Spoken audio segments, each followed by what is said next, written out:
కంచి కామకోటి పీఠాధిపత్యం వహించిన చంద్రశేఖరేంద్ర సరస్వతి స్వామి గారు పెద్ద పెద్ద విరాళాలు అంగీకరించేవారు కాదు. ఏదైనా పెద్ద కార్యం చేస్తుంటే తగినంత ద్రవ్యాన్ని మేము ఇచ్చేస్తామని ఎవరైనా ఐశ్వర్యవంతులు ఒక్కరే ముందుకొచ్చినా ఆయన పుంజుకునేవారు కాదు. అందరినీ కూడా మీకు తోచింది వేయమనేవారు.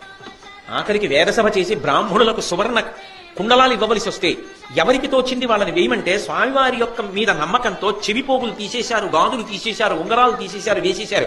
కరిగించి హస్తాభరణాలు కుండలాలు తీయించి వేద విద్వాంసులకు వాళ్ళ వాళ్ళ స్థాయిని బట్టి ఇచ్చేశారు. ఆయన జీవితంలో ఆయన దాచుకున్నది ఏదో తెలుసా?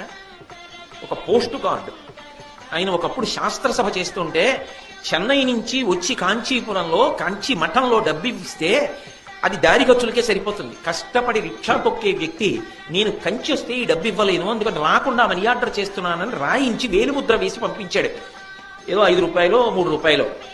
ఆ మనీ ఆర్డర్ రసీదు దాచి అందరికీ చూపించేవారు ఆయన. నన్ను నమ్మి ఒక చెమట పట్టిన వ్యక్తి పంపిన డబ్బు అని. అంతేగాని ఎవరో కోట్లు ఉన్నటువంటి వాళ్ళకు ఒక్కళ్ళకే ఇవ్వడం, అలాంటి వాళ్ళని లోపల గదుల్లో కూర్చోబెట్టి మాట్లాడడం అవి రావు మహాస్వామికి. అందరి ఉద్ధరణకు ఆయన హేతువయ్యారు. అది ఆయన గొప్పతనం.